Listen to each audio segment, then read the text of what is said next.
পশ্চিম বাংলাকে অস্থির করবার জন্যে বিভিন্ন রাজনৈতিক চিন্তায় ভাবিত যারা তারা সব একজোট হয়েছে এবং অস্থির করার একটা চেষ্টা করছে। সেটাকে পশ্চিমবাংলার মানুষকে সঙ্গে নিয়ে আমাদের প্রতিহত করতে হবে।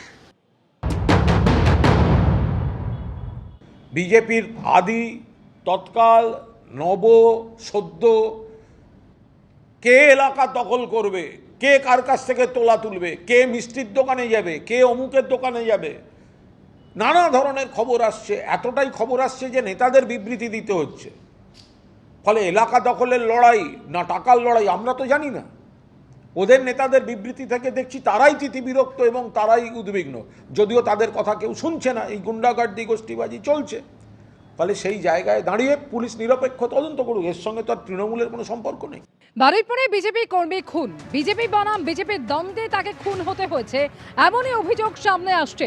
বিজেপিতে তৃণমূল যোগ আর তার বাধা দেওয়াতেই কি তাকে খুন করা হলো, এমনই অভিযোগ করেছে ওই বিজেপি কর্মী বাপি প্রামাণিকের পরিবার। স্ত্রীর সামনেই খুন হতে হলো বারুইপুরের বিজেপি কর্মীকে। ফোন করে তাকে বাড়ি থেকে ডেকে নিয়ে যাওয়া হয় এবং তারপর কুপিয়ে খুন করা হয়। আর বিজেপি কর্মী খুনে অভিযুক্ত বিজেপি নেতা। তবে এখনো পর্যন্ত এই ঘটনায় গ্রেফতারই শূন্য। দীর্ঘদিন ধরে বিজেপির সক্রিয় কর্মী ছিলেন এই বাপি প্রামাণিক। বিজেপি করায় 18 বছর থাকতে হয়েছিল ঘরছাড়া। যাদের অত্যাচারে ঘরছাড়া হতে হয়েছিল তারাই এখন বিজেপিতে। আর তারই প্রতিবাদ করাতেই ওই বিজেপি কর্মীকে খুন করা হয়েছে বলে অভিযোগ করেছে তার পরিবার।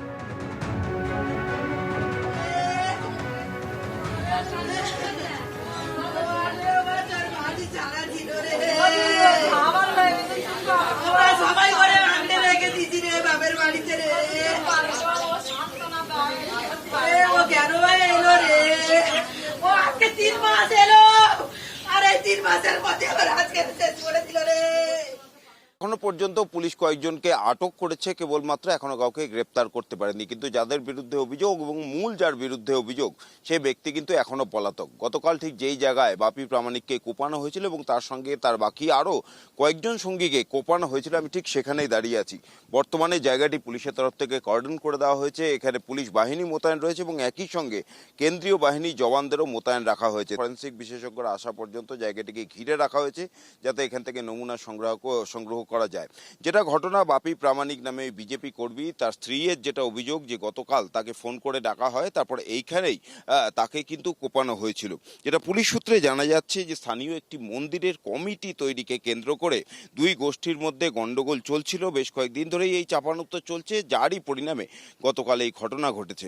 এবং যেটা ঘটনা, বাপি প্রামাণিককে এখানে ডাকা হয় এবং তিনি আসে। কোপানোর পর পুলিশের বক্তব্য গোটা ঘটনাটি, অর্থাৎ তাকে যে কোপানো হচ্ছে তার স্ত্রীর সামনেই কোপানো হয়েছে এবং তিনি গোটা ঘটনার সাক্ষী। অর্থাৎ কারা কারা ঘটনার সময় ছিল, কারা বাপি প্রামাণিককে কুপিয়েছে, এই গোটা ঘটনার বিবরণ কিন্তু তার স্ত্রীর তরফ থেকে পুলিশকে দেওয়া হয়েছে। এবং বাপি প্রামাণিকের স্ত্রী বেশ কয়েকজন অভিযুক্তের নামও দিয়েছেন। যাদের নাম তিনি জানিয়েছেন তাদের মধ্যে একজন তিনিও এখানকার বিজেপি কর্মী এবং শুধু তাই নয়, তিনি এখানকার প্রাক্তন মণ্ডল সভাপতি এমনও জানা যাচ্ছে। যদিও সেই ব্যক্তি এখনো পর্যন্ত পলাতক, কিন্তু বেশ কয়েকজনকে পুলিশ আটক করেছে। তাদের জিজ্ঞাসাবাদ করা হচ্ছে এই ঘটনার সময় কারা কারা ছিল, এটা পরিকল্পিতভাবে খুন কিনা এবং এর নেপথ্যে অন্য কেউ জড়িত আছে কিনা, গোটা বিষয়টি কিন্তু দেখা হচ্ছে। এখানে একদম রাস্তার ধারে তাকে কোপানো হয়েছিল, সেই জায়গায় কোনো সিসি ক্যামেরা নেই, যার ফলে সিসি ক্যামেরা ফুটেজ নেওয়ার ফলে কারা কারা ঘটনাস্থলে ছিল সেই বিষয়টি পুলিশ এখনো স্পষ্ট ছবি পায়নি। তবে তার স্ত্রীর বক্তব্য, তিনি বেশ কয়েকজনকে চেনেন যারা এই ঘটনার সঙ্গে জড়িত, অর্থাৎ বাপি প্রামাণিক এবং তার সঙ্গীদের যারা এখানে কুপিয়েছেন তাদের বেশ কয়েকজনকে তিনি চেনেন এবং তাদের নাম তিনি পুলিশের কাছে জানিয়েছেন। পুলিশ এই ঘটনার তদন্ত শুরু করেছে, কিন্তু তাদের মধ্যে যার বিরুদ্ধে মূল অভিযোগ সেই প্রাক্তন মণ্ডল সভাপতি, তিনি এখনো পলাতক। পুলিশ তাদের খোঁজে তল্লাশি চালাচ্ছে এবং বাকিদের জিজ্ঞাসাবাদ করা হচ্ছে। কিন্তু এই ঘটনার নেপথ্যে শুধু কি ওই মন্দিরের তৈরি কমিটি নিয়ে বিবাদ, নাকি এর নেপথ্যে অন্য কোনো বিষয় রয়েছে, গোটা ঘটনায় কিন্তু পুলিশ এখন খতিয়ে দেখছে। এবিপি আনন্দ, এগিয়ে থাকে, এগিয়ে রাখে।